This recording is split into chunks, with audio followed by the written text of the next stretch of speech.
Se ele mostrar isso para a pessoa que está na plenária também, é porque acabou, ó.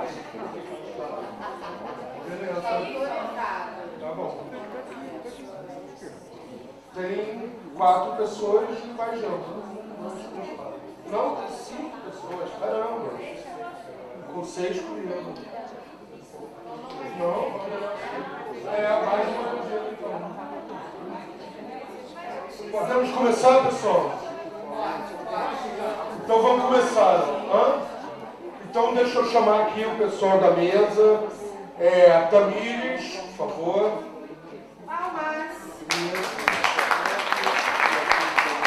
Tamires vai falar para a gente de mapas com tecnologia social. Chame, por favor.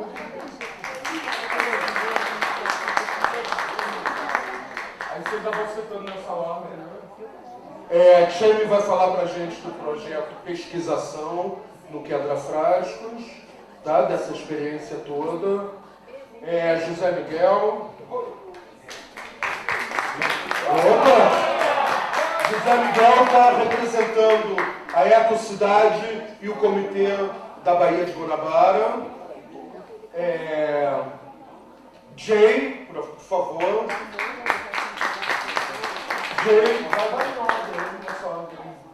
Jay vai falar de uma experiência lá no Vale Encantado, no Rio de Janeiro, de Biosistemas. Ele representa o Instituto Ambiente e Movimento. Nosso amigo Giovanni, por favor. Giovanni vai falar para a gente do projeto Nosso Lixo Tem Valor, aqui de Teresópolis, da Granja Guarani. Então, para fazer uma abertura geral, eu gostaria de lembrar todo mundo, acho que muitos já conhecem, mas quando a gente está falando de saneamento, a gente está falando de abastecimento de água, a gente está falando de esgoto, a gente está falando de resíduos sólidos, a gente está falando de drenagem, a gente está falando de saúde. Então, tem todos esses elementos incluídos no tema saneamento.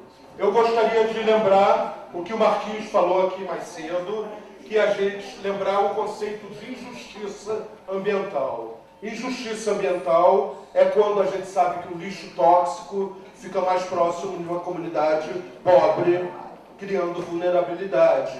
Ou quando essa comunidade pobre não tem acesso ao saneamento, esses elementos que eu acabei de falar aqui de saneamento. Então, isso é injustiça ambiental. Mas é legal a gente falar da justiça ambiental, né? O que é justiça ambiental? É quando a gente procura a igualdade aos recursos hídricos. Todos terem direito à terra fértil, à água. Então esse é o conceito de justiça ambiental. O conceito de justiça ambiental também é um conceito de você ter informação verdadeira sobre os riscos que a gente corre com produtos tóxicos, sobre os riscos de uma enchente, sobre os riscos de uma encosta cair, ou seja, também a informação é muito importante. Outro elemento importantíssimo da justiça ambiental, que a gente luta nos comitês de bacia, é a gestão participativa do território. É todos terem direito a falar, a serem protagonistas do planejamento territorial. Então isso também é justiça ambiental. E justiça ambiental também inclui o direito a gente apresentar técnicas alternativas. O direito que o povo tem de ser protagonista de outras técnicas. E aí, a gente falando de injustiça ambiental, de justiça ambiental, a gente lembra do papel do Estado. O Estado geralmente só vai para esses lugares mais carentes. Para quê? Para abrir caminho para a iniciativa privada. Para abrir caminho para a iniciativa privada botar seus projetos de habitação, seu projeto de obras públicas, seus projetos de saneamento. Né? Fazer a coleta de lixo, bota uma empresa particular lá, bota não sei o quê, né? Faz o sistema, uma concessionária de água e esgoto. Ou seja, o Estado tem tido esse papel. Mas como o nosso tema aqui são políticas públicas socioambientais, a gente tem nessa mesa pessoas que vão trazer um outro lado, né? Talvez o Estado poder ser parceiro de políticas que realmente vão trabalhar com a justiça ambiental e que realmente vão ser políticas públicas socioambientais. Então vamos começar com a Tamires. Prefere aqui?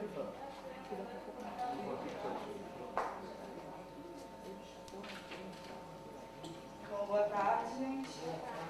Eu vou falar um pouquinho sobre a técnica de mapeamento, os mapas sendo uma tecnologia social para engajamento comunitário na gestão socioambiental do território. Bom, os mapas eles já vêm sendo utilizados há muito tempo, né, nas grandes navegações, permitindo que os navegadores chegassem a seus destinos. E desde então ele já se apresenta como uma ferramenta assertiva que usada pelos navegadores, que permitiam que eles realmente chegassem ao território, né? Desde que o mapa seja feito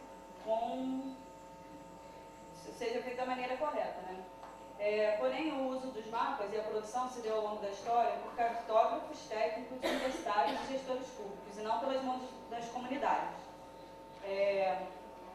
Com o projeto da cartografia social da Amazônia, esse processo começou a mudar um pouquinho. No que nos toca aqui, os mapas são muito usados em projetos socioambientais, como base para estudo, diagnóstico e planejamento. Por exemplo, há muita utilização para a gestão do uso dos recursos naturais, como solo e água, manejo de florestas e agricultura, organização territorial, planejamento urbano e sanitário, valorização sociocultural do território, entre outros usos.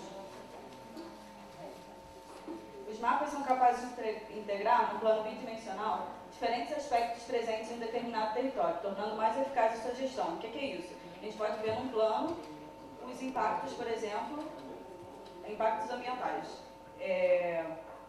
No mesmo plano, a gente consegue ver o que está causando aquele impacto, quais são os aspectos que estão influenciando aquele impacto e o que aquele impacto está impactando. Tudo que acontece sobre a Terra. O mapa é o instrumento que a reproduz. Isso dá a significância do mapa, assim, e a sua valorização. Tudo que acontece sobre esse plano terrestre, e esses mapas, eles possibilitam que a gente veja a realidade de uma determinada comunidade num plano só. Os mapas, quando analisados, eles promovem diálogos e levantam questões, e assim ampliam a agenda da participação social. Mapas são conjuntos de assertivas de poder e conhecimento. Eles, além de serem uma ferramenta que os técnicos vão analisar para produzir alguma coisa, para dar uma determinada solução para determinado território, eles produzem conhecimentos para as próprias comunidades, que ele leva informação para a comunidade. Então, ele também se caracteriza como uma ótima ferramenta de educação ambiental.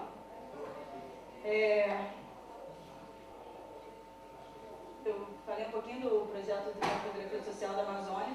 Esse projeto é um projeto grande de mapeamento que foi feito com comunidades extrativistas, e nesse momento desse projeto da cartografia social da Amazônia, esse poder de mapear, ele sai da mão dos técnicos e dos cartógrafos e vai para a mão das comunidades. Esse é o primeiro momento que esse poder de mapeamento sai das mãos dos técnicos. As comunidades se automapeiam com a ajuda dos técnicos, buscando a gestão de seus recursos. Foi muito utilizado em comunidades extrativistas e em comunidades tradicionais. Nesta forma de uso, os mapas passam a ser uma tecnologia social, sendo uma técnica e uma ferramenta replicável capaz de trazer efetivas soluções para a transformação social. Vou falar um pouquinho agora da experiência no Quebra-Frascos e no Jardim Serrano, que é aqui no entorno do parque, numa comunidade que está na zona de amortecimento do Parnaso e também está dentro de uma área estratégica para conservação dentro do plano de manejo. Esse projeto surgiu com uma demanda da própria comunidade, pela Associação dos Moradores do Quebra-Frascos, que o Zé Valles trazia aqui para o parque. Demandas quanto à questão da contaminação da água que é utilizada na comunidade. Essa água é contaminada por esgoto em alguns pontos, e surgiu essa demanda, e a partir dessa demanda surgiu o projeto de pesquisação. Nesse projeto de pesquisação, a gente trabalhou com entrevistas, como o Marquinhos estava falando um pouquinho antes aqui, e também trabalhamos com mapeamento. Fizemos 2 mapas falados, que foi o mapa histórico, de 45 anos antes da data da pesquisa, e o mapa da realidade atual, de 2016. Nesse mapa histórico de 1971, os moradores fizeram os mapas, a gente entregou uma cartolina branca, verde no caso, né, em branco, para eles.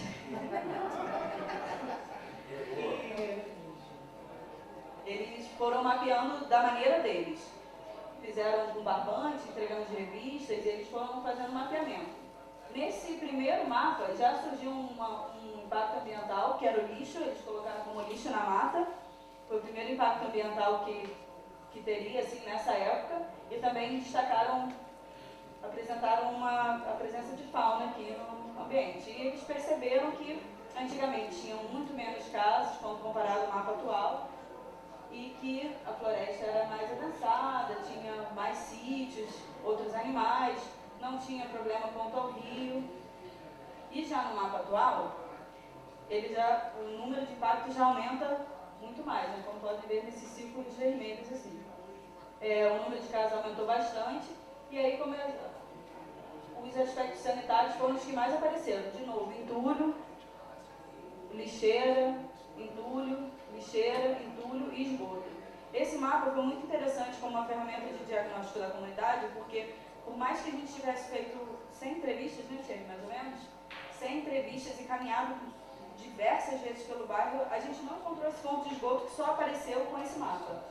E é um dos piores da comunidade, porque ele não é tão visível, e ele vai ele é bem perto, bem próximo do rio realmente, e é para um rio que vai para uma outra comunidade que provavelmente captam água também, que vai para o outro lado de uma outra bacia hidrográfica. Oi? Jardim Pimenteiras. Seu Renato, não sei se está aqui, mas esse projeto ele trouxe sim uma resposta para a comunidade, uma utilidade para a comunidade. Foi montado um banco de informações geográficas, com várias informações aqui, de acordo com o CONCAR, com o Conselho Nacional de Cartografia, e também adaptando a linguagem para uma linguagem comunitária, não sendo uma linguagem tão técnica. Então, a gente organizou esses dados que foram coletados em campos a partir das entrevistas, a partir do mapa falado e a partir das visitas de campo. E foram dados de administração pública, áreas de risco geológico, educação, cultura e lazer, energia e comunicações, estrutura econômica, hidrografia, impactos, desafios e riscos socioambientais, limites territoriais, localidades, relevos, saneamento básico, sistema de transporte e vegetação. Todos esses dados não ficaram só em KMZ, que é o formato de arquivo que é utilizado mais por técnicos, mas ele foi transformado para KML para poder ser usado no Google Earth, que assim a comunidade tem mais facilidade para usar esses dados. E foram produzidos alguns mapas e surgiram demandas da própria comunidade dizendo: eu quero sim um mapa para poder organizar o nosso território, eu quero sim um mapa para poder facilitar a minha participação na gestão pública, e foram feitos alguns mapas. O problema da gestão pública aceitar esses mapas, eles não aceitam muito os mapas feitos à mão. Então há essa necessidade de capacitar as comunidades para fazerem esses mapas. Esse foi um dos mapas feitos, mas mais para a disposição do que teria no sistema de informação geográfica. Esse mapa fala sobre os impactos, problemas e potencialidades ambientais. Esse é um exemplo de mapa digital de qualidade máxima, assim, para apresentar para os gestores públicos. E alguns dos mapas produzidos, além desse, foi um mapa representando a comunidade com a área estratégica para conservação e a zona de amortecimento do Parnaso, porque nem todos os moradores sabiam exatamente onde era a zona de amortecimento e como era essa região. Foi um mapa produzido para valorizar a comunidade. O mapa que foi produzido num grupo de trabalho foi o mapa de localização dos focos de queima de resíduos, para que o poder público e a empresa responsável possa reorganizar a localização das lixeiras e os coletores da comunidade para que o despejo e coleta sejam mais efetivos, não havendo a necessidade de queima. Outro mapa também potencial, localizando os pontos de contaminação por esgotamento sanitário e outros efluentes domésticos. Mapas localizando locais com problemas de enchentes.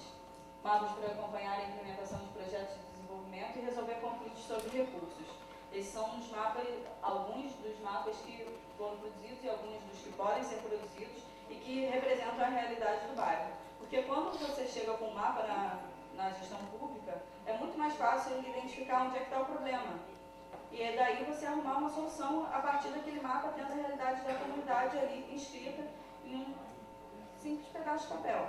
Não você ir lá, ter que marcar uma visita com o poder público para ir lá na comunidade, ver onde é. Esse bairro ele já tem um plano tinha um projeto de saneamento que está até em inquérito, né?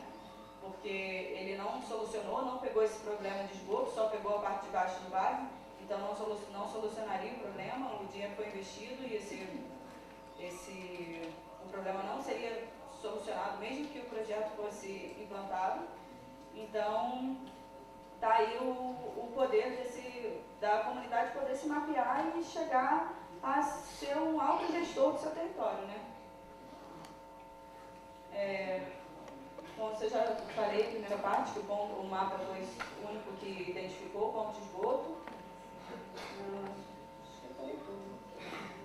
E, para finalizar, é isso, que o mapeamento ele promove o fortalecimento e o engajamento das comunidades locais na gestão do próprio território, porque ela se identifica ali no mapa como comunidade e tem a valorização do seu território também, né? Porque a gente não está falando só de problemas, a partir do momento que é uma pesquisação, é aberto para eles mesmos se mapearem o que quiserem, questionarem o que quiserem, de acordo com as demandas da própria comunidade, tanto que surgiu a questão do transporte, como o Marquinhos falou, e eu vim aqui para defender isso, o uso desses mapas, e tem tecnologias que a gente pode mapear hoje em dia por celular, uso de aplicativos, a gente consegue localizar esses pontos, fazer o mapeamento e depois gerar esse mapa no Google Earth, então é muito fácil de fazer. Só falta uma questão da divulgação mesmo desses aplicativos e fazer esses testes mesmo com as próprias comunidades.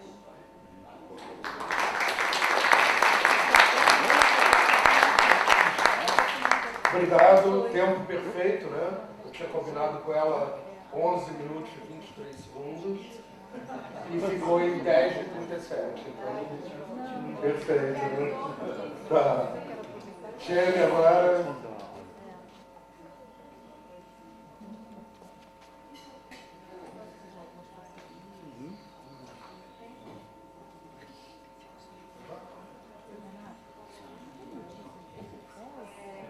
Boa tarde a todos.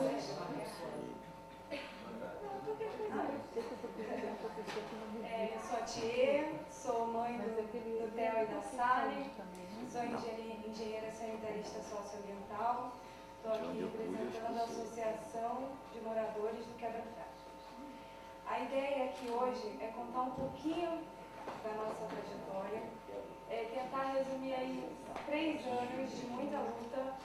Eu acho que não é nem 3 anos, porque essa questão do saneamento, esgotamento sanitário, mini estações, né, para tratamento, é uma questão que ela nasce aqui nesse conselho do Comparnaso, e eu começo a fazer parte dessa história, compreender e acompanhar em 2015. Né? Então a ideia aqui é falar um pouquinho dessa proposta de tratamento de esgoto para a comunidade localizada no trecho médio da microbacia hidrográfica do Quebra-Frade. Pode? Tem uma situação.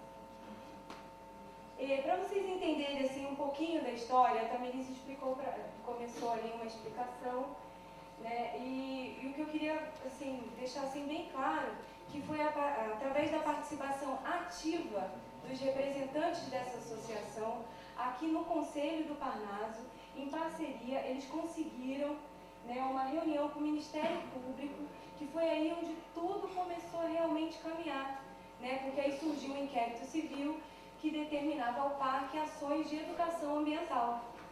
Desse inquérito se une, né, o Parnaso ele se une com o Unifeso, e surge o projeto Pesquisação com as comunidades do Jardim Serrano e Quebra-Frade.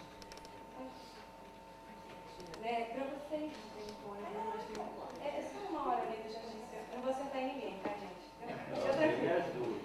Para vocês entenderem objetivo desse projeto, e o projeto mãe, que eu vou dizer aqui, porque ele foi a base assim, de inúmeros outros projetos. Para vocês terem uma ideia, de 2015 para cá, a gente tem no mínimo aí 5 trabalhos de conclusão de curso, né? E um recente agora, que é o estudo etnoecológico.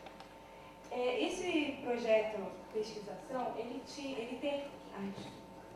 tem um objetivo, né, principal, realizar ações de ensino e aprendizado para promover a interação com os demais agentes que prestam serviço nessa região.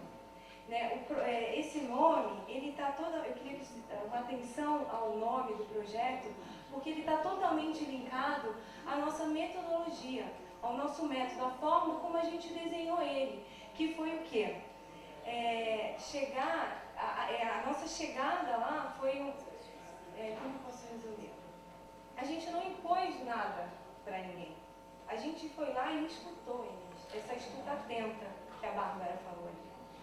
E a partir daí, a gente compreendia qual eram as questões, quais eram os problemas, né? E assim, de forma participativa e cooperativa, nós buscávamos as soluções para essas questões e a gente vem buscando e vem resistindo.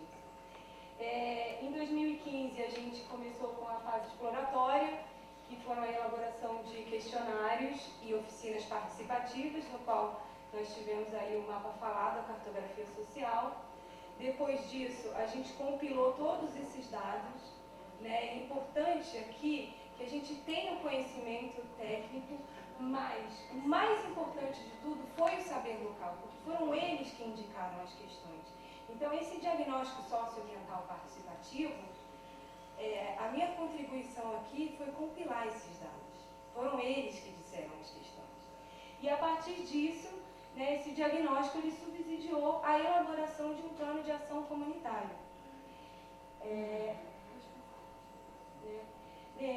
E aí, com base nesse andamento aí, eu queria trazer um pouco para vocês esse mapa, para vocês entenderem esse território que eu estou falando. A gente utilizou como unidade de análise a microbacia hidrográfica, que é essa linha toda pontilhada aqui. Olhem que esse verde aqui mais escuro aqui a unidade de conservação, é o parque, e aquele clarinho lá em cima é o Parque Natural das Montanhas, né, o nosso parque municipal. Notem também que aqui a nascente principal está protegida pela unidade de conservação e o seu exutório ali, ó, no rio Imbuí, que vai encontrar com o rio Paquequera. Aí eu chamo a atenção para vocês que a gente, nesse entendimento, nessa compreensão do território, o Jardim Serrano, ele não se considera parte do Quebra-Frascos. Existe, assim, um certo conflito com essa questão. Tem gente ali que chama de Zé da China também. E essa comunidade, ela está dividida ali exatamente pelo divisor de águas dessa bacia hidrográfica. E aí mais à frente, ali em cima, para vocês terem uma noção ali de qual é a área do Jardim Serrano e o que a gente vai estar falando realmente hoje, em específico, todo esse trabalho de esgotamento sanitário é para essa área aqui, tá? que é uma pequena parte da população. Pode passar, por favor. Então, com base nesse entendimento no território, a gente, conversando aí com eles, foi elaborado esse plano de ação, que surgiram aí essas 6 metas, né, para a gente trabalhar. Eu não vou falar de todas elas, porque senão eu não vou sair daqui e vou estourar meu tempo. Mas notem que a questão do saneamento básico, ela aparece aqui. E foram essas questões que a gente trabalhou, principalmente. Inicialmente com a questão de resíduos, né, que a gente fez um mapa referente a isso que a Tamires mostrou. A gente tinha lá um lixão na entrada do bairro, que é mais no exutório ali. A gente conseguiu contornar essa situação. Hoje em dia não existe o lixão e foi realizada a recuperação dessa mata ciliar ali. Mas aí eu vou estar falando realmente da proposta do esgotamento sanitário ali, do esgoto a céu aberto, né? Aí, inicialmente, o que nós fizemos com essa compilação? Todos esses pontos que vocês estão vendo aqui foram as indicações dos moradores. E todos eles que participaram do questionário, tanto comunidade do Jardim Serrano ou do Quebra-Frascos, ou comunidade inserida no trecho médio do Quebra-Frascos, ela indicou esse ponto aqui como o ponto principal ali, porque era onde o esgoto estava correndo a céu aberto. Essa aqui, então, é a comunidade inserida aí no trecho médio do Quebra-Frascos, e essa rua aqui é onde tem o valão e é onde o esgoto vem correndo aí a céu aberto. E essa que é, então, a nossa proposta de tratamento de esgoto, né, inicial é para essa parte da comunidade. E é uma área muito ampla, né, gente? Então, tinha que começar, né? É claro que a gente quer o saneamento para todo o trecho, na verdade, para o município como um todo, né? Pode passar aqui. Então, a ideia desse projeto, né, eu estou utilizando aqui como base um termo de referência da AGEVAB, que foi criada para o saneamento aqui de Terê, que é um estudo de concepção, que é, nesse momento a gente se encontra nessa parte aqui, o projeto básico e o projeto executivo. Né? E eu vou trazer um pouquinho do que a gente já conseguiu aqui, né, com esse estudo de concepção. A gente,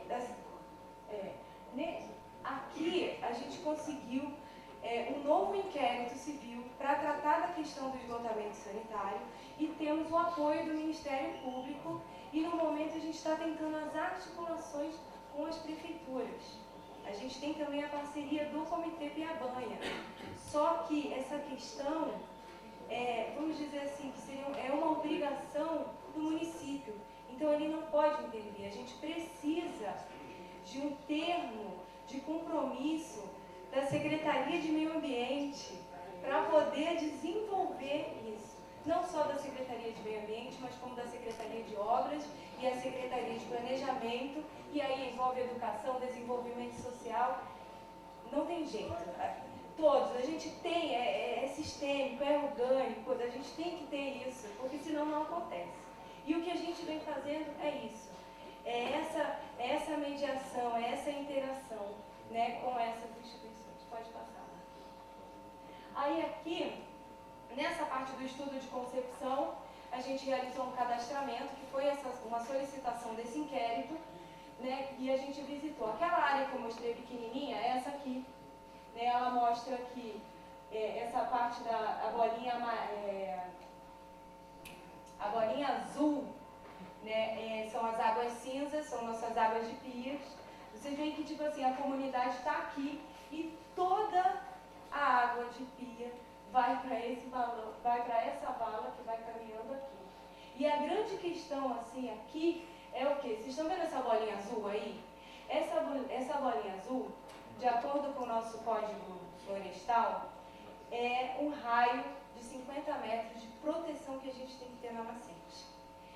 E essas duas bolinhas vermelhas que vocês estão vendo dentro desse raio é o esgoto a céu aberto do sumidouro que existe das duas residências dentro dessa área. Né? E que a gente já fez algumas análises e que deu contaminada, e a gente tentou algumas coisas, mas mesmo assim a gente quer fazer o esgoto ali, está tentando fazer esse tratamento de esgoto, porque a gente pode perder. Vocês estão vendo esse copinho aqui? Isso aqui é todo o nosso potencial hídrico que tem. Esses três copos d'água ali, eles representam os 3 grandes reservatórios que a gente tem nessa parte do trecho médio da bacia. Eles 3 juntos, eles atendem 171 famílias.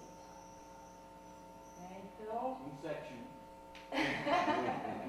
É isso aí, Zé. E uma questão mais séria ainda que a gente encontrou nesse primeiro contato com essa comunidade, tá vendo esse marronzinho aqui?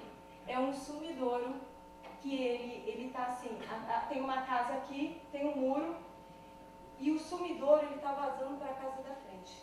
A mulher me chamou, e isso também foi um momento assim muito marcante, porque demorou muito tempo, apesar de todo o comprometimento, apesar de toda a nossa vivência ali, sabe? Eu ser recebida pelas mulheres, ser atendida, eu ser chamada.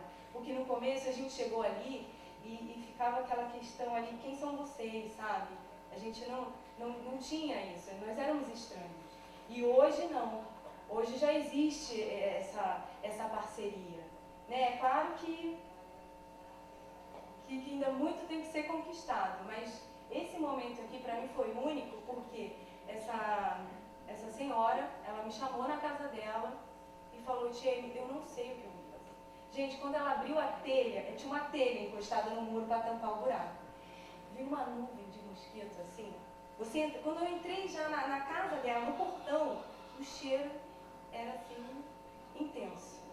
Né? Então, tá uma questão séria, porque eles ali, eles não têm fossa, a maioria é sumidouro, e quando o sumidouro enche, eles tampam e cavam outro buraco. Né? Então é uma questão assim, muito séria. Então essa aqui é um pouquinho do valão lá da estrada da Jorge Cultura, pode passar uma vez. Aí, qual que é a ideia inicial? A ideia inicial, para tratar o esgoto lá, é usar uma ET anaeróbia, que é essa aqui de reator e filtro. A gente não está descartando também a possibilidade de usar um biodigestor, porque a gente tem uma matéria-prima, que é o cocô do cavalo, que tem lá próximo e que pode ser incorporado e ser utilizado ali. Né? Então essa aqui é uma das ideias. A ideia também é fazer o dimensionamento da rede coletora. Pode passar também, por favor. E aqui é um modelo desse sistema integrado que a gente está propondo para esse lugar. A gente não sabe ainda. O estudo de concepção, ele vai dar a base para a gente. Porque a ideia de usar essa ET anaeróbia é porque ela está lá no nosso lixão, parada, desativada e nunca foi usada. Então a gente quer reaproveitar. Por isso que existe já essa possibilidade dessa utilização. Aí a ideia, ou biodigestor ou essa ET, aí ser encaminhado para um tratamento secundário, que é zonas de raiz ou jardim filtrantes, e depois ser desembocar no rio. Pode. E aí eu chego ao final e dizendo assim uma mensagem que tem sido assim uma luta, essa busca da justiça ambiental, essa busca por direitos básicos, né? Agradeço muito ao Zé, porque nessa empreitada aí é difícil, né? Agradeço a professora, a Bebel. Gente, eu falei que eu não ia me emocionar, mas não tem jeito, porque é muito difícil, é complicado, sabe? A gente tem que ter um diálogo, a gente tem que ter um jogo de cintura, a gente tem que, sabe, tem que ter força. A gente não é como diz quem falou pra mim esses dias, eu não sou ferro não para ser resistência, mas a gente tem que resistir, sabe? E não é fácil, tá? E a gente está buscando uma coisa que é um direito nosso e é básico. E a gente quer saneamento para Teresópolis. É isso.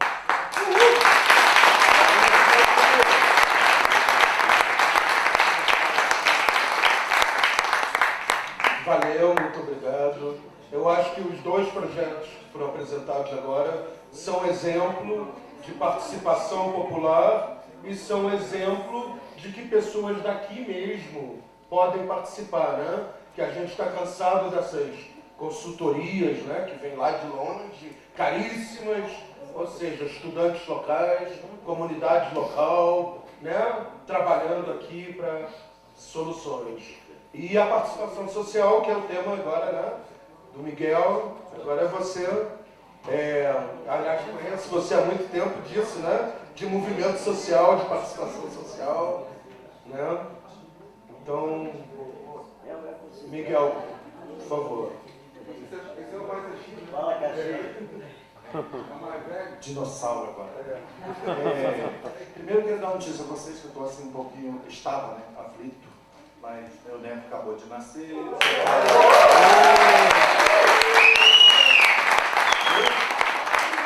Sabe que isso, ó. Bem, falei que eu ia estar na mesa atrasou um pouquinho, mas correu tudo bem, a mãe está bem, o bebê já desceu o parto, João Pedro está continuando o legado de Chico Mendes, se Deus quiser. Vamos lá. Vamos tomar o vestido do Enem. Devo todas. Então vamos lá. Eu fui chamado para vir aqui contribuir em função de que eu estou atuando no movimento social há bastante tempo. Eu fui convidado para fundar a PEVEMA. Na época era Marcelo Ipanema da FAMA, Federação das Associações de Meio Ambiente do Rio de Janeiro. Uma moçada ali de Ipanema,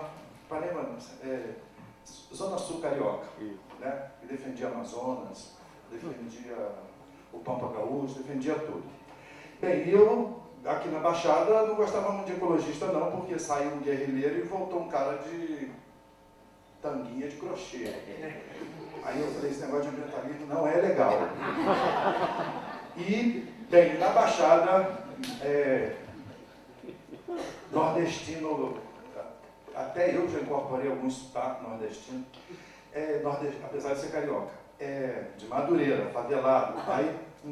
Aí na Baixada era difícil falar de meio ambiente. Meio ambiente era sinônimo de coisa de viado. Certo? Esse tanguinha de crochê, você não vai pegar. E para mim, eu resisti muito tempo a ser chamada, até que Samira Crespo arrumou um outro nome para a gente lá. Vocês são socioambientalistas, legal. Bem, então acho que é um pouco por aí.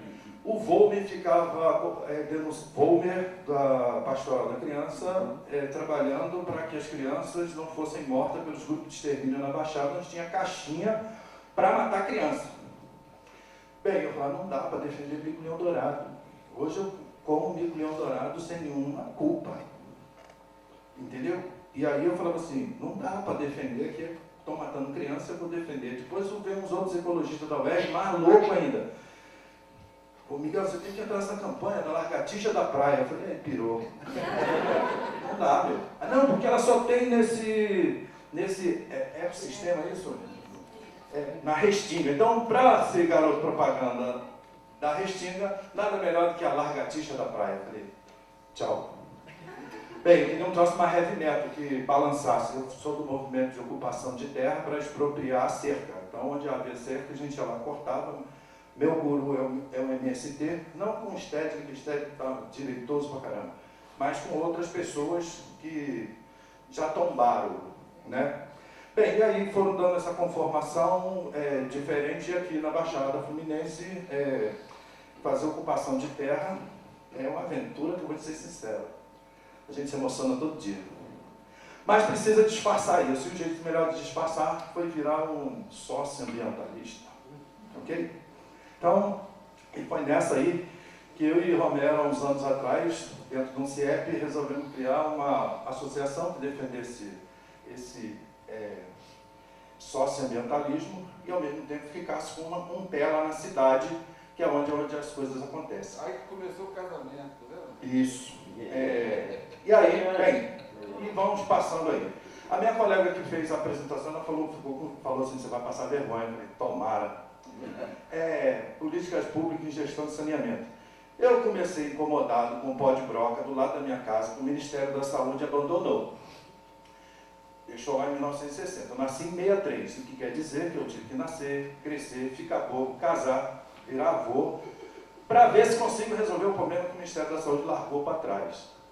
Todo mundo contaminado com POP, poluente orgânico persistente, ou organoclorado, cancerígeno, mutagênico, parestésico e teratogênico. Não me pergunte o que é isso, que eu me confundo sempre. Mas essa luta foi me levando para alguns outros patamares. Então, os apedêmicos, por exemplo, falavam assim, precisamos de um cara para bater no Betinho. Na época que o Betinho virou refém daquele grupo do Fórum Mundial, é isso? O Associação não existia não, calma, eu sou antigo. Antes de 92, lá da conferência da ECO 92. Então, criar lá um Fórum Mundial e um Fórum Brasileiro, de ONG e movimentos sociais, que é resultado da crise da ECO, entre sindicalistas e movimento social, venceu o sindicalista, né? E o Betinho era uma pessoa que ajudava muito a minoria aqui, e de repente ele ficou com um discurso meio torto lá, e eu fui eleito para bater nele, pela PEDENA, pelos ecologistas. Alguns estavam até aqui, ainda há pouco. Pode passar. Bem, e aí, eu moro na cidade do Duque de Caxias, na cidade dos Meninos, um lugar contaminado, que a gente já brigou. Eu morava num lugar contaminado, que eu tinha que mudar, agora virou uma APA, e que no zoneamento da APA, segundo o plano de manejo, só não foi eu que fiz, porque não tinha qualificação para isso, mas o dele foi muito bizu, e ele está quase que corte e cola que eu andei falando. E aí, a área da cidade de Menina é a área para recuperação. É uma área pública federal, onde antes do TN não cabia uso capião, agora cabe até registro geral de imóveis. Entendeu?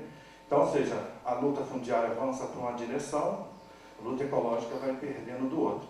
E eu comprei a briga da questão do saneamento. Fui para o Comitê de Bacia, do Guandu primeiro, que foi o primeiro, a joia da coroa da Ana foi criar o Guandu, o Comitê Guandu, que era um rio de transposição, é o rio mais importante do mundo, porque abastece a região metropolitana, depois que a água gera energia lá em Ribeirão das Lajes, que é um projeto triunfalista da engenharia brasileira, canadense, sei lá mais o quê, apesar de ter aterrado uma cidade, alagado uma cidade inteira sem ter necessidade, que é São João Marcos. É isso, São João Marcos?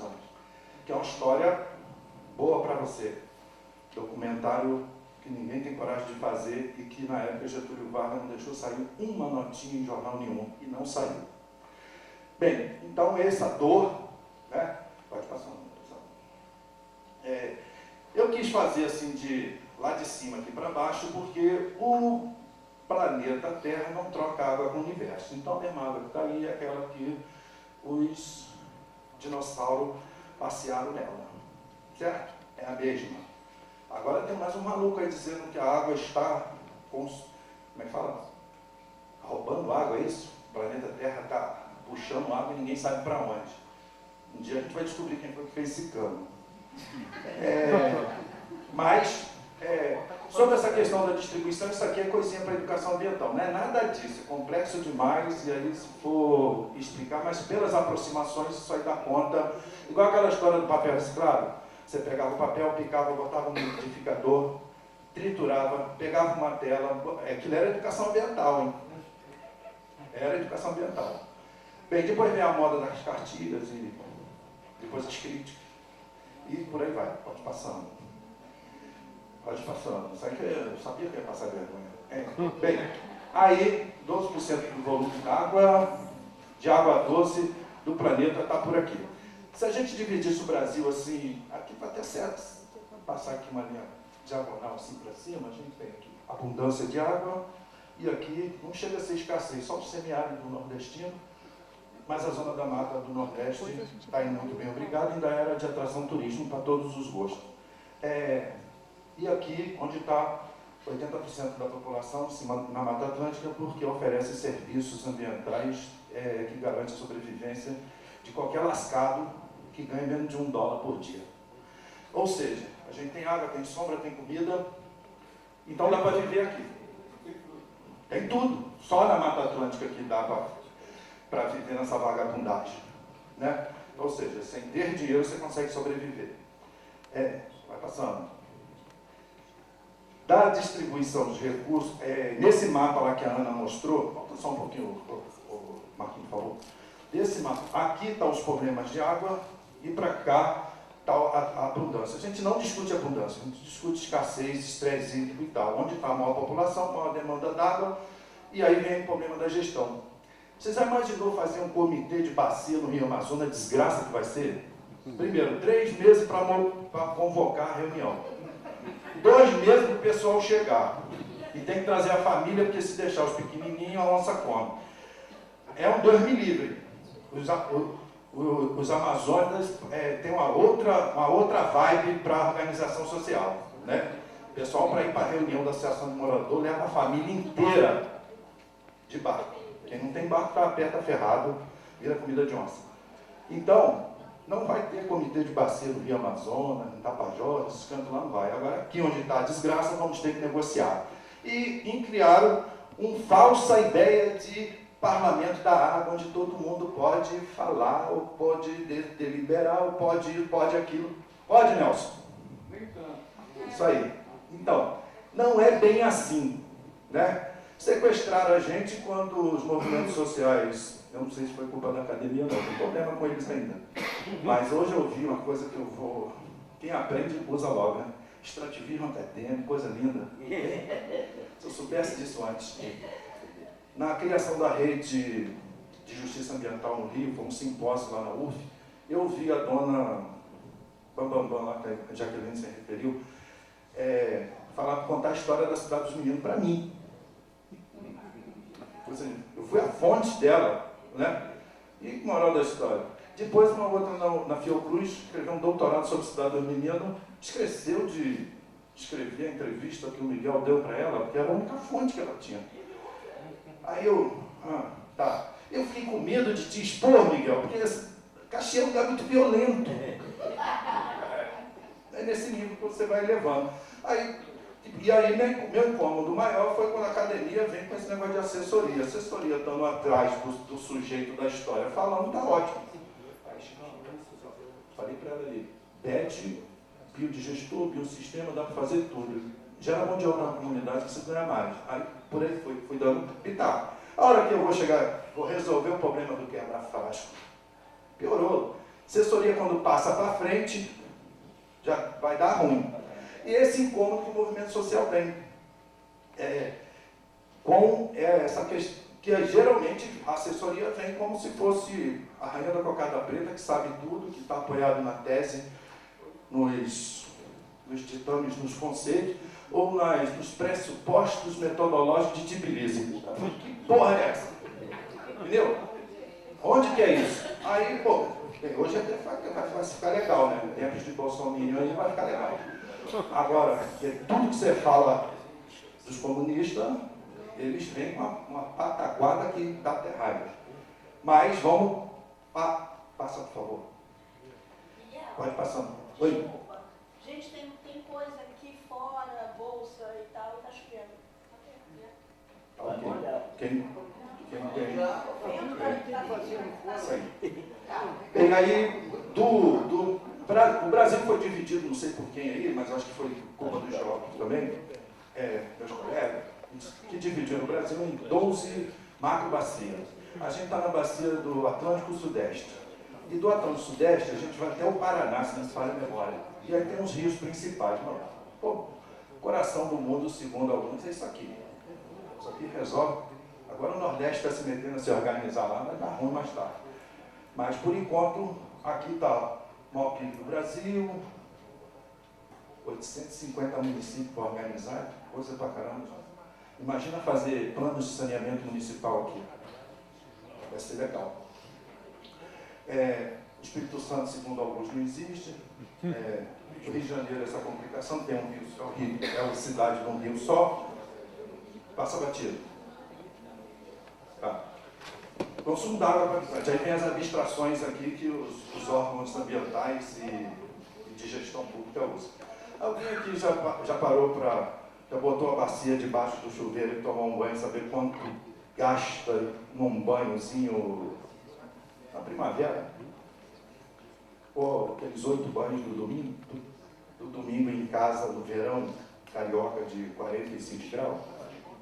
162 litros d'água para todo mundo não tem. Vai ter? Também não. Isso é do Brasil, né? Então, aqui, eu estou falando, 162 é o que deveria.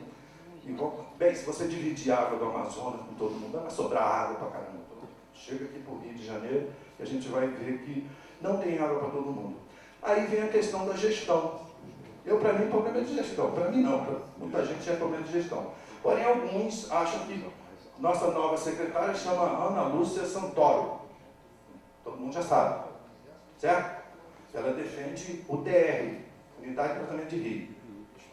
Melhora a turbidez e o cocô fica, o coliforme fica, metal pesado fica. Bem, vai dar ruim lá na frente. Né? Então já chegou meio carimbada de que... E outra, o TR é royalty, então uma empresa faz, então você paga o preço que eles quiserem. Se quiser botar o TR, Unidade de Tratamento de Rio, perto de você, corra! E essas propostas que as meninas apresentaram aqui, eu diria que é a solução para combater esse tipo de proposta de venda para o capital da alma e do futuro e do legado, vende tudo, né? Então, vamos ver como é que vai ser a nossa primeira conversa com ela. Como tem um minuto para fechar, vai passando aqui que eu vou parar onde devo. Ó, tem gente bebendo água desse jeito.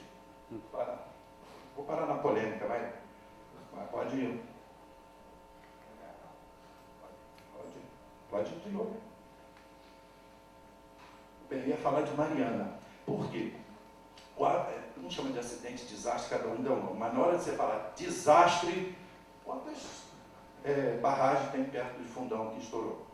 200, 300, tudo nessa mesma situação. Então, o desastre está aí, né, para acontecer por falha humana. Porque, lembra do vazamento de óleo da Petrobras dentro do Banco de Guanabara? Sobrou para o pobrinho que mexeu, que avisou.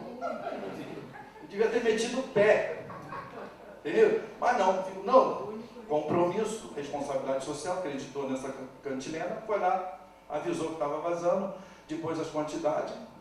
Aí o francês, que era presidente da Petrobras na época, pagou, ganhou 30% de desconto. Eu nunca vi multa ter desconto, mas aqui tem.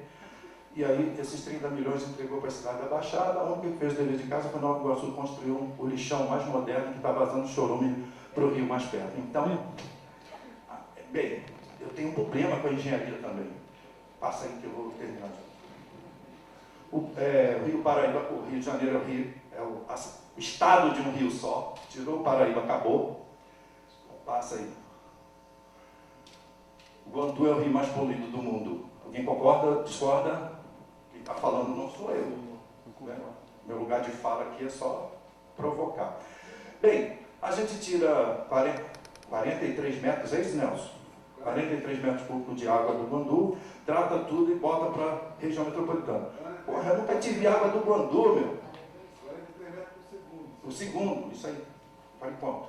Não, você fez sobre o segundo. Ah, desculpa. Então, 43 mil metros de água por segundo. 43 Metro cúbico por segundo. Isso mesmo. É água que não acaba mais. Porém, para fazer ela chegar em nossas casas, se perde a metade. O problema aí é de gestão. Continua passando. Essa de que o rio Guandu, que abastece toda a região metropolitana, é o rio mais poluído do mundo, é um negócio sério, mas a educação ambiental, a linha da educação ambiental crítica, vamos lá. Você leva o peão lá na tomada d'água, não tem garça, só tem urubu. De tão fedido que é a tomada d'água do Rio Guandu. Ou do Rio não, da Eta Guandu, estação de tratamento. Vai aqueles caminhões de 40, 50 mil litros de produto químico e derrama quantidades enormes. Tem uma empresa aqui no Rio de Janeiro, ali na terra da Anitta, Honório Gugel, que só vende para a SEDAI. Não tem outro cliente, só tem um. Ou seja, para a gente tentar limpar a água e dizer que ela é de boa qualidade. Bem, cloro na água, flúor para não ter cárie, e depois destrambelha câncer gastrointestinal, entre outras neoplasias que a gente fica sendo levado para um posto. Se tiver muita gente doente aqui, eu te mando para o outro posto. E não, vou mandar ele para outra cidade. Manda para outra cidade e aí depois na estatística tem ninguém doente aqui em Teresópolis. Tem ninguém em Petrópolis. Esses doentes aqui é lá do Rio de Janeiro. E de preferência favelado, que fica mais fácil de cuidar. Bem, minha ideia de trazer o debate aqui é o seguinte. Eu fui caminhando desde lá de Cidade dos Meninos, parei no CONAMA. Depois, agora no Conselho Nacional de Recursos Hídricos. A dificuldade que é, pena que o João Clínico foi dormir, está cansado. A dificuldade que é para a gente participar de uma reunião, a gente tem que cuidar de tanta coisa, que a última preocupação da gente é com a pauta. Entendeu? A gente não consegue, porque você tem que ver a passagem, ver o carro, se virar com tudo, para chegar lá na reunião da ONU é assim também, Mauro? Ou seja, quando você chega lá, a gente já não tem mais energia nem para brigar, entendeu? E aí bota lá, palestra de 20 pessoas, uma chata do que o outro, nenhum toca problema nenhum. Bem, e aí a gente fica cansado, esgotado e tal, mas nós somos representantes de um Estado, ou de um movimento, ou de um segmento, ou de um setor. Aí vem o pessoal da CNI e fala assim, eu ganho 40 mil para fazer a mesma coisa que você. Mesma coisa que você. Eu ganho 40 mil para não deixar sua proposta passar. É desse nível. E aí, quando a reunião é com o Petrobras, então, que é pior ainda, a gente bota 50 advogados numa reunião, tudo de terno para te impressionar. Aí você faz uma questão, eles levantam o dedo assim, você já sabe que tu vai apanhar igual cachorro em mudança. Então, é desigual. O que a gente precisa estar fazendo é... Nelson gosta muito desse termo aí de socializar a informação, de tornar tudo transparente e tal, mas ainda assim a gente precisa apreender o que a gente está fazendo nesses espaços de representação. No Comitê de Bacia agora, o Estado vai devolver 220 milhões que o Pezão arrestou sem poder, então fez um TAC, vai devolver em 20 prestações, tipo Casa Bahia, de 10 milhões por mês. Cada comitê vai ter que apresentar uma proposta, fique esperto, Tiago. Cada comitê vai ter que... Eu já falei, do Piaboia deixa na mesa, porque não é aqui a reunião do Piaboia. Já deixa na mesa aí. Não precisa nem inventar muita história, não. Isso aí. Ele estava aí, mas ele saiu. Então, acho que é o seguinte, a gente vai estar numa discussão lá. Como é que vocês acham que vai ser essa discussão? Alguém vai me preparar? Vamos pensar assim, a cópia do meu amigo professor José Paulo Azevedo vai me ajudar? A Unigran Rio, lá em Caxias, vai me ajudar? A UERJ vai me ajudar? Quem é que vai ajudar o movimento social a estar defendendo o quebra-frasco? Está entendendo? Não vai. Na verdade, vai lá e vai apresentar uns projetos, entendeu? Vai disputar com a sociedade. E a gente ainda tem a pecha de ter academia e movimento social como sociedade civil dentro dos comitês. A gente ainda não conseguiu mudar isso. E quem é mais refratário para mudar isso é justamente a academia, que ainda não entendeu o seu papel no mundo. Eles podem ajudar a Petrobras, a Monsanto, ajudar todo mundo, para vender a mão de obra dele para quem eles quiser. Agora, do lado de cá, a conversa tem que ser outra, tem que ser pelas carências e pelas necessidades que a gente tem de resolver os problemas como esse, que eu diria, em outro mundo seria fácil, né? Aí você, em outro mundo, nesse eu diria que está até mais tranquilo, mas vai ter que ter muita luta ainda. Eu já passei muito do tempo, mas eu ajudo nas respostas que porventura vier, se vier alguma pergunta. Eu agradeço.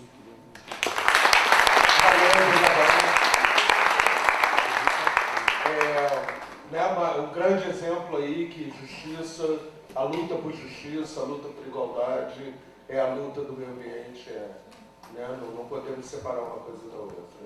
Jay, por favor, queremos conhecer a sua experiência. Hoje não vai... Hoje tem que parecer sério, né? Mas boa tarde, né? Queria agradecer o convite. Estou aqui também com a função, o desafio de estar representando aí dois amigos que deram início a essa experiência. Eu chego um pouquinho depois, já com muita coisa já feita, né? Mas, enfim, tinha preparado aqui uma série de coisas para falar, mas quem sou eu, né, para falar tudo isso, né? Eu acho que tem pessoas aqui de peso, muito mais história, né, de vida do que qualquer, né, conhecimento acadêmico que eu possa tentar produzir aqui, né? Então, com muito respeito também, né, que eu falo na frente de pessoas que são precursoras, né, dessas ideias, né? A gente pode chamar de tecnologias, de Foucault, né, mas são ideais, né? Então, eu agradeço imensamente. Bom, falando então um pouco sobre essa experiência, eu acho que pode trazer algumas reflexões aqui para o caso, né, de quebra-frascos, né, e também aqui para um tipo de tecnologia que pode ser interessante, né, também ser inserida nesses comitês de bacia hidrográfica, principalmente para regiões, né, distantes, né, onde não se viabiliza, né, esse modo centralizador de coleta de esgoto, né? Então, a realidade atual do saneamento é que virou um grande negócio, né? Eu acho que a tendência é a privatização, as parcerias público-privado, né, PPPs, e dentro disso as comunidades de baixa renda não se tornam, né, viáveis e não são uma prioridade. Então, por dois motivos, né? Por não ter, primeiramente, essa vontade de quem está, né, gerindo os recursos, e segundo, porque também existe uma inviabilidade técnica, tá? Essa é uma grande discussão, né, sobre muitas vezes sobre essas áreas que eu vou trazer. Hoje se é urbano, é rural, o que é isso, né? Bom, começando aqui então, já entrando no caso do Vale Encantado, é uma favela, tá? Situada ali próxima, vizinha do Parque Nacional da Tijuca, no Rio de Janeiro, ali na região do Alto da Boa Vista. Tá? Então, o Ministério Estadual, Ministério Público Estadual, entrou com um processo culpabilizando uma série de favelas, né, ali do Alto da Boa Vista, né, e obrigando, condenando eles, né, por crimes ambientais e, enfim, uma série de multas. Esse processo está em andamento. Dentro também do próprio, já do Ministério Público, a Defensoria Pública entra também já uma ação contra, né? Então existe, né, não é só na academia, né, mas as instituições elas estão, né, tem fortes disputas internas também. E nesse contexto, né, um líder comunitário, o Otávio Barros, ele procura, né, uma solução técnica para o saneamento, né, da comunidade dele, e vai buscar isso em diferentes fontes, né? E ele chega à percepção de que o biodigestor poderia ser muito útil, né, por tratar, não só tratar o esgoto, mas ele tem um nexo, né, três coisas importantes, né? A água, né, o tratamento da água, a energia que se gera e o alimento. São três funções básicas para a nossa vida, né? Esse nexo, né? Água, alimento e energia. Tá? A energia vem do gás que é gerado, a água é tratada, né? E o biossistema ele absorve. Você pode também utilizar o lodo, né, que é colhido para produzir novamente, principalmente frutíferas, né? Então ele entra em contato, né, com esses meus dois amigos, né, e através, né, da Concat, da SolarCities, e começam, né, a fazer essas articulações. Entra também a PUC, e aí a gente vê um caso, né, de um projeto que foi submetido pela FAPERG e conseguiram financiamento para fazer esses biodigestores na comunidade, né? Então, vou mostrar para vocês aqui essa vista, né, da comunidade. Tem um histórico muito interessante, né, da época também aí do replantio, né, reflorestamento da Floresta da Tijuca. Foi uma das pequenas comunidades de agricultores imigrantes portugueses que não foram, que ficaram lá, resistiram, né, continuaram fazendo suas produções e mandando aqui para a cidade. Depois modificam um pouco um plantio de flores e, mais recentemente, uma pedreira. Tá? Então, vários ciclos econômicos que se sucederam e foram trazendo, né, atualmente é uma comunidade de 115 moradores. Então é uma comunidade muito pequena e um ponto fora da curva, a gente sabe de todas as dificuldades que hoje, né, as favelas enfrentam aí, né?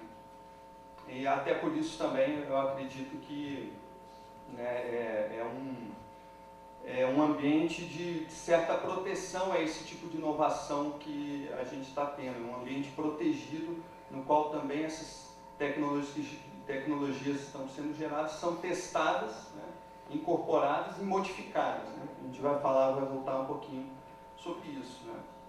Então, se fosse passar uma rede coletora por meio dessa mata aí, isso está orçado, pessoal, em R$800 mil. Foi feito esse projeto, tá? Então, quando eu falo que se inviabiliza, é justamente por conta desses números, tá? Os dois biodigestores, né, o orçamento total ficou abaixo dos 100 mil, tá? Talvez até menos que isso, tá? Então, a gente tem o exemplo aqui, né, no caso de Petrópolis, né, o Chicão sabe muito bem disso, pode falar melhor que eu, mas enfim, né? Então Hoje, né, pode passar, vamos mostrar um pouquinho aqui das fotos de construção, porque eu gostaria de ressaltar essa relação, né, que o Otávio e os moradores da comunidade começaram a ter, né, desenvolver com esses rapazes aí da faculdade, né, assim, recém-formados, né, ávidos, né, por ter essa experiência, sem muita experiência de obra em si, porque realmente a faculdade de engenharia não te prepara, né, para você aprende a teoria lá, né? Então a importância, né, da troca do conhecimento, né, do Otávio, né, já o cara que ergueu a própria casa, né, montou toda a infraestrutura, né, ali coletiva, né? Então essa troca aí, né, e aqui tem alguns processos, né, aí da construção, pode passar. Esse é como está lá hoje, né? Está sendo captado ali em cima, essa mangueirinha, né, chega na casa de um morador que faz a manutenção, né, do biodigestor, né?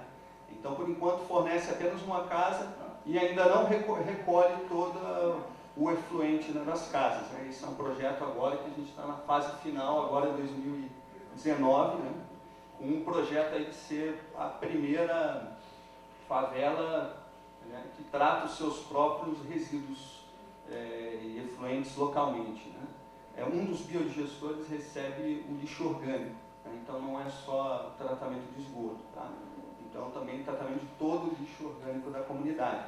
Isso é extremamente importante na visão do Otávio, porque ele recebe grupos, né, de ecoturismo, né, e leva para eles para andar, né, por diversas trilhas, tem uma cachoeira também na comunidade, então isso agrega valor, né? Eles têm até um trabalho muito interessante de gastronomia local, né, fazendo torta de coração de bananeira, jacarioada, enfim, é um lugar maravilhoso. Depois, quem ficar interessado, fazer a visita e conhecer, estão todos convidados, tá? Bom, tá aí o pessoal acendendo aí o fogão. Primeiro dia eu estive lá também, junto com eles, e realmente é isso, né? Uma experiência sensorial, né? O fogo não estava acendendo e eu comecei a sentir um cheiro ruim assim. Falei, rapaz, será que alguém não se segurou, né? Aí falei, eu só sei que eu não fui, né? Mas enfim, aí eu fui ver, estava desconectado, né? O filtro, né? E, enfim, né? Eu digo isso porque geralmente esse ensino em quatro paredes, né, essa parte sensorial que é tão importante, né, no aprendizado, a gente perde isso e fica, né, tem que depois correr atrás, né. Olha só a invenção do Otávio, isso é o dedo do Otávio, né. Então como que eu vou fazer o concreto chegar lá embaixo na pirambeira onde vai ser construído o biodigestor, né. Então toda a inventividade, né, e são inovações, podem parecer pequenas, mas tem uma economia de trabalho aí enorme, né? Ao invés de você levar o concreto no lombo e fazer esse duto aí, aproveitando, né, um cone aí invertido. Então, essas inovações, elas acontecem justamente pela imersão, né, dessa pessoa naquele ambiente, né? E é uma inovação que vem do cotidiano, que muitas vezes é desconsiderada e, enfim, desapropriada também, como já mencionado aqui, né, no caso, aí, nas falas anteriores, e que é importante a gente ressaltar. Eu tive também com ele agora, 2 semanas atrás, se não me engano, na rede de favelas sustentáveis, agora que está sendo organizada pela Comcat, tem mais de 120 iniciativas por todo o Rio de Janeiro. Muito interessante, dê uma olhadinha no site deles, isso já está mapeado e já estão uma série de atividades. Eu estive lá com ele e ele veio me explicar um modelo novo de biodigestor que ele está pensando. Sem precisar dos moldes, de toda uma tecnologia que acabou sendo importada, né? E que, na visão dele, assim, muito trabalhoso, muito complicado carregar molde para lá e para cá. Ele mesmo bolou, né, um biodigestor que aproveita, cava no chão, aproveita o próprio molde do solo, né? Enfim, não daria para explicar aqui todos os detalhes, mas gostaria de apontar para essas inovações que surgem no dia a dia, né, e que tem assim, a gente investe muito pouco nisso, né? Tem muito pouco recurso destinado para a inovação no nosso país, e principalmente nesse contexto aí mais de vulnerabilidade, né? E onde tem um acúmulo de conhecimento incrível. Já foi falado aqui anteriormente, eu não vou chover molhado. Vamos lá. Bom, aí só para, né, mostrar para vocês aí, né, um pouquinho aí da culinária deles. Vamos lá. Aqui uma outra, já é uma outra experiência que eu trago também, rapidamente. Não vai dar para se aprofundar muito, mas é uma favela também de Niterói, na Grota do Surucucu, fica atrás de São Francisco. Tá? Pode passar. Essa é uma outra tecnologia chamada minhoco filtro ou verme filtro. Tá? É basicamente uma bombona de 200 litros com um filtro acoplado e a parte superior é uma composteira. Tá? Então, de todas, né? Então vocês podem falar, poxa, mas um biodigestor é muito caro, né? Pelo que você disse, por mais que seja menos que 800 mil, né? Mas enfim, talvez só o banheiro seco seja mais em conta do que essa outra aqui, né? Essa tem uma questão de que você ainda utiliza água, né? Então de certa forma tem uma aceitação cultural ainda relativa, né? Porque a manutenção exige, né, que a pessoa esteja aí retirando, né, essa matéria orgânica que foi compostada. Tá? Bom, passando aí, eu acho que esse exemplo eu também gostaria de trazer, porque realmente é difícil a gente acreditar que ano que vem vai ser um contexto fácil para nós, né, o nosso ofício.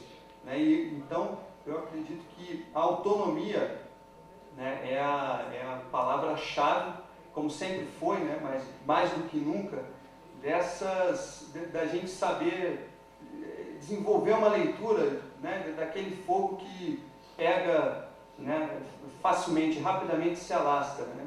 Então eu acho que esse é um exemplo aqui da Dona Lúcia, onde ela teve junto com a gente num projeto, mas bem rapidamente, e ela pegou e selecionou. Ela viu a BET, que é a bacia de evapotranspiração, a fossa bananeira, e ela guardou isso na memória.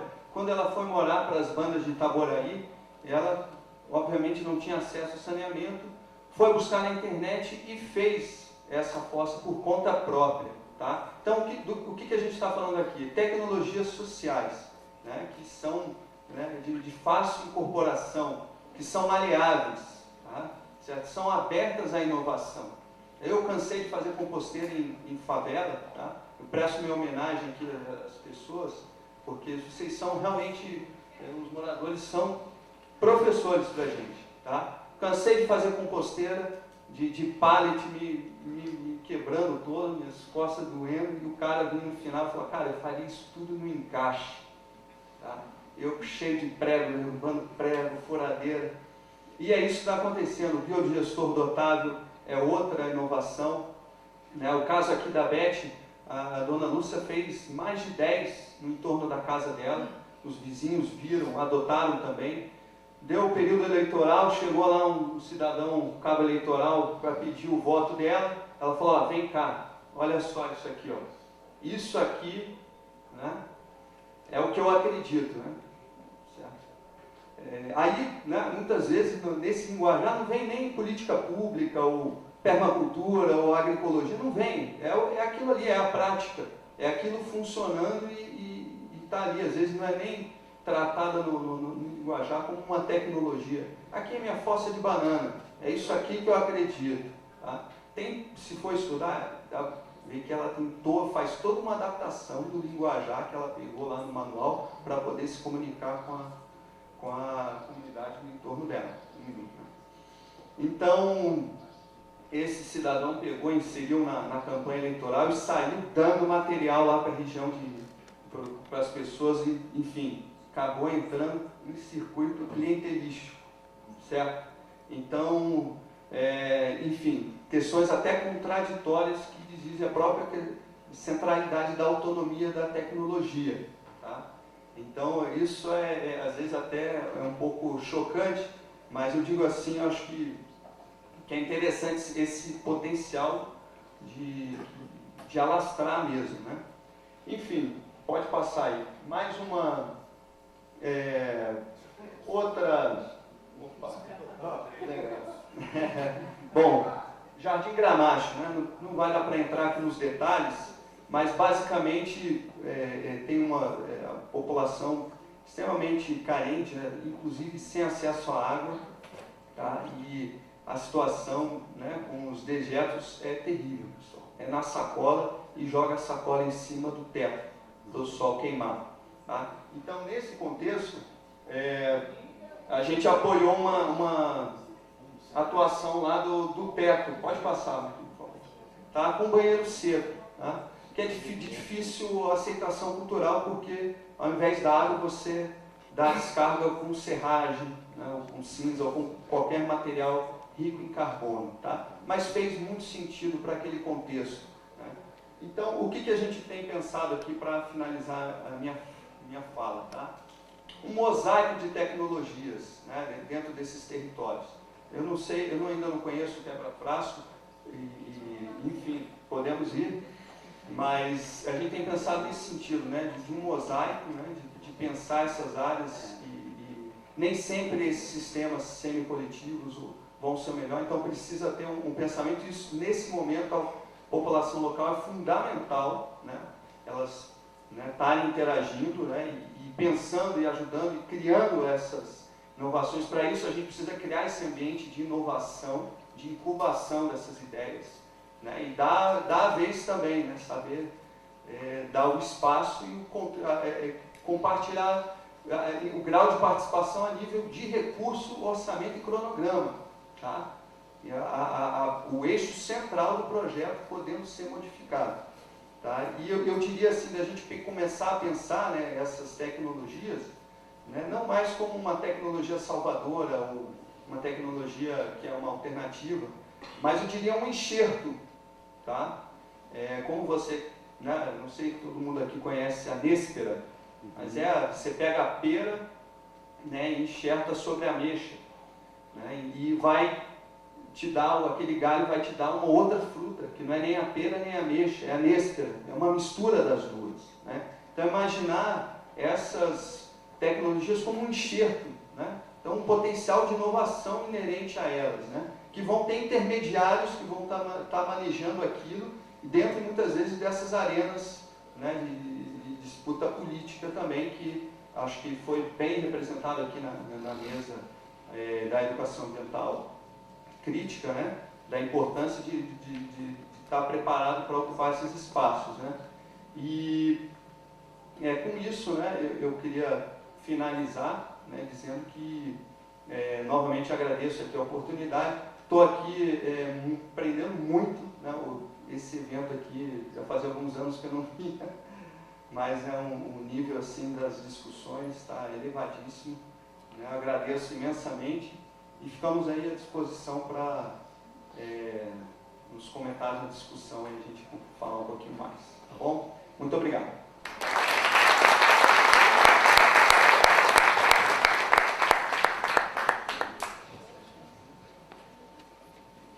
Bom, boa tarde, pessoal. Boa tarde. Eu sou morador aqui do bairro vizinho do Parque, Granja Guarani, e há 8 meses a gente começou vendo a necessidade de, em função da estagnação do nosso lixão aqui, né, e nessa época houve um pedido que ficamos um período de umas 3 semanas sem coleta, né, domiciliar. Então a gente começou a esboçar ali uma ideia e fazer começar a fazer uma conscientização na comunidade para que se começassem a separar os resíduos sólidos. No primeiro momento a ideia era reduzir o volume do descarte de lixo, né, em função do volume que estava, né, já visto lá acumulado dentro da comunidade. E essa ideia começou e eu comecei no comércio, depois na escola, na creche, no posto de saúde, nas igrejas, nas comunidades. Começamos a fazer reuniões de conscientização, de chamada da comunidade para essa conscientização, para que a gente começasse a fazer um processo de separação desse material. E com isso vieram as demandas também, né? Quando você entra numa comunidade, né, as demandas elas são muito grandes, né? Elas começam a aparecer. A gente começou a fazer também em conjunto um trabalho social, em parceria com a escola, com um posto de saúde, um posto de saúde que tinha uma necessidade de uma limpeza, o telhado que estava meio ruim, estava dando infiltração. Então a gente começou a fazer ações de mutirão com a comunidade para que se atendessem essas demandas, né, tanto no posto de saúde, quanto na escola, na creche. E isso começou a haver uma integração da comunidade em volta do projeto, né?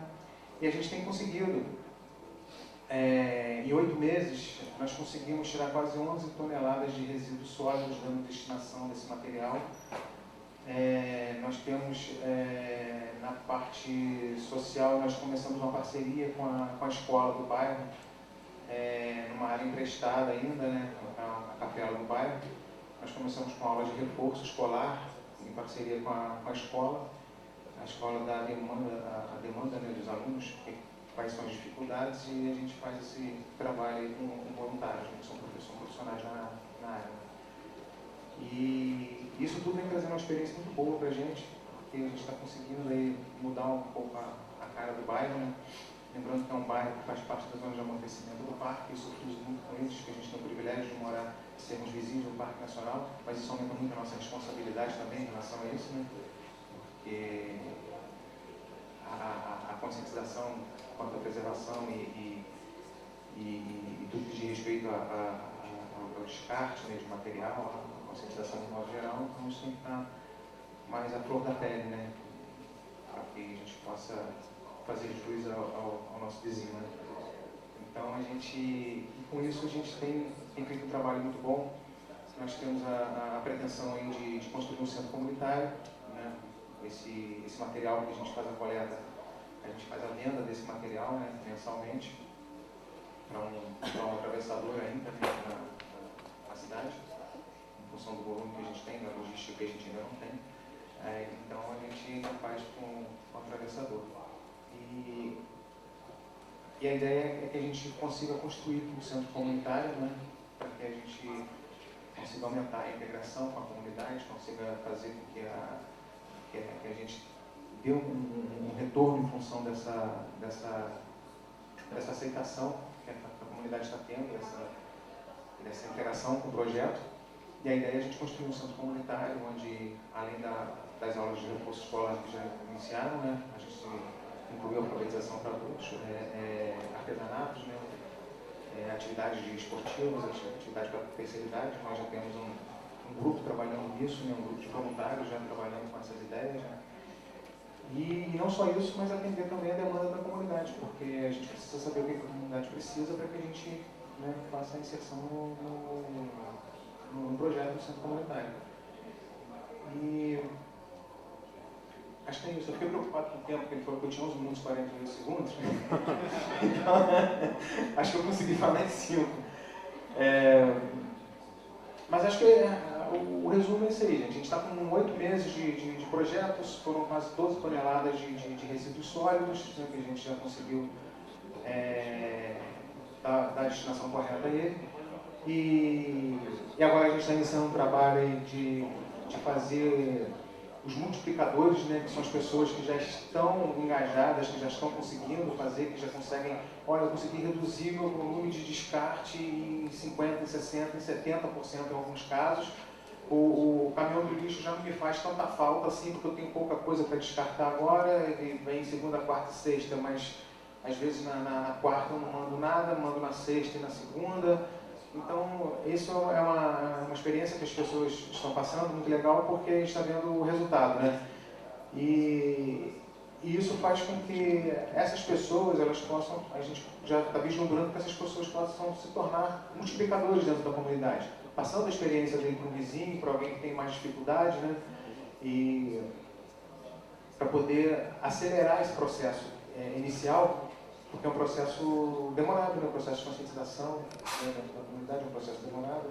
A gente tem feito um trabalho muito forte na escola com as crianças, em reuniões com os pais de alunos, né? Então, em igrejas também, a gente tem feito reuniões, tem ajudado bastante, né? Ajuda muito. Mas esse processo é um processo um pouco demorado. Nós temos a segunda etapa, que é a compostagem do material orgânico. Já temos alguns moradores fazendo já a compostagem, já entraram na compostagem do material orgânico. Temos a terceira etapa, que é o resíduo de obras, né? A gente já está vislumbrando ali alguma coisa para que a gente faça, um equipamento que triture esse material, alguma coisa nesse sentido, para que ele possa ser reutilizado na própria comunidade. Né? E a quarta etapa, que é o material os móveis, né? Colchões, guarda-roupas, armários, que a gente vê, né? É descartado de qualquer forma, né? Então a gente dividiu em etapas para que não ficasse, para que a gente conseguisse efetivamente cumprir essas etapas. Né? A primeira, a gente sabe que é talvez a mais demorada, né? Que é o processo de conscientização, mas que a gente está caminhando bem. Temos também em parceria com a escola também, né? A gente está fazendo um trabalho com a escola, com o posto de saúde. A gente faz um trabalho muito forte também com as agentes de saúde, porque elas trabalham dentro da comunidade, fazendo, né, o papel da agente de saúde, né? E o lixo não deixa de ser um problema de saúde também, né? Um problema de saúde pública, né? Então a gente tem uma parceria e elas têm ajudado bastante o projeto nesse sentido, né? A gente tem conseguido aí uma adesão muito boa. E, em contrapartida disso, a gente também tem uma situação na comunidade que são as lixeiras viciadas, que é o quê? O camarada tem um saquinho de lixo, aí o vizinho já jogou um entulho na calçada do vizinho da frente, ele vai jogar o saquinho dele também, daqui a pouco tem um monte de lixo ali que virou uma lixeira. Então, a gente faz ações de mutirão, onde a gente convida a comunidade a participar desses mutirões, para que a gente faça a limpeza dessa área, limpe a calçada, deixa tudo limpinho, para quê? Para inibir que aquilo ali volte a ser uma lixeira viciada. Né? Então, todo esse trabalho tem sido feito, a gente tem tido uma resposta muito boa e a gente está conseguindo aí, acredito aí que a gente consiga, em curto espaço de tempo aí, fazer essas próximas etapas aí. Nós temos um lixão, uma lixeira, né, na frente na entrada do bairro, nós já conseguimos uma caçamba para que o lixo ficasse mais depositado de forma no chão, de qualquer forma, né, porque é na entrada do bairro, então o cachorro espalha o lixo, o vento leva sacolas que espalham pela rua, então o ambiente era muito ruim logo na entrada do bairro. Né? Então a gente conseguiu uma caçamba que agora já temos pelo menos visualmente já melhorou o ambiente, né? Mas a ideia é que a gente gradativamente vai, com a conscientização, a gente vai reduzindo o volume desse descarte e chegar ao ponto que aquela área ali a gente consiga revitalizar e fazer dela uma praça, uma área de lazer, né? Onde a referência do bairro, que eu moro depois da lixeira, passa a ser eu moro depois da praça, né? Então, a ideia é essa. Então, acho que resumidamente é isso aí. Está acabando. Então, basicamente isso aí, pessoal. A experiência que eu tenho para passar é essa aí, é que a gente está...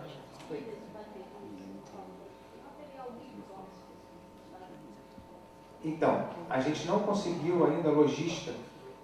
Pilhas e baterias a gente está recolhendo e está passando por um parceiro que faz a logística reversa, né? Então a gente passa para ele que ele dá a destinação. Nós não conseguimos ainda o da destinação para o vidro. O vidro a gente tem uma dificuldade muito grande, já fiz alguns contatos, mas a gente tem um problema de logística, parece que a informação até onde eu tive, onde eu fui, é de que nós tínhamos uma fábrica que nós tínhamos no Rio de Vidro, que era a Nadir Figueiredo, ela fechou, passou a produção delas para Minas, se não me engano, e eles não têm, a gente está sem logística para vidro, né, nesse momento. Então eu já fiz até a proposta para uma empresa em Minas que eu me prontificava em fazer a coleta na comunidade dos vidros, na hora que tivesse uma quantidade que ele viesse buscar, que a gente não ia vender, não queria fazer nada, a gente, só para dar destinação para eles, e mesmo assim, nem doando os vidros, ele não mostrou interesse nenhum em fazer essa logística para a gente. O vidro, a gente realmente está tendo muita dificuldade com ele. Sim. Não deixa de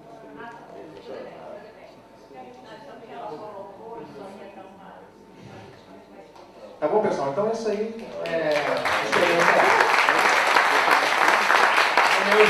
Muito obrigado. Acabamos de assistir um banco, né, de tecnologias sociais, propostas aí de pesquisa, propostas de luta por justiça social. Então, muito importante. A gente está com a seguinte proposta. Já que a próxima mesa, Raimundo, Bebel, a próxima mesa também tem a ver com saneamento, a gente está pensando em chamar vocês para cá, completar o de vocês e depois de abrir um debate geral de saneamento, incluindo a situação do aterro de Teresópolis. Então, claro, vocês vão para lá para poder assistir, né? Mas depois a gente traz todo mundo de volta e aí a gente abre questões de saneamento, incluindo todos os casos. Só que agora é com você, Sérgio. Valeu.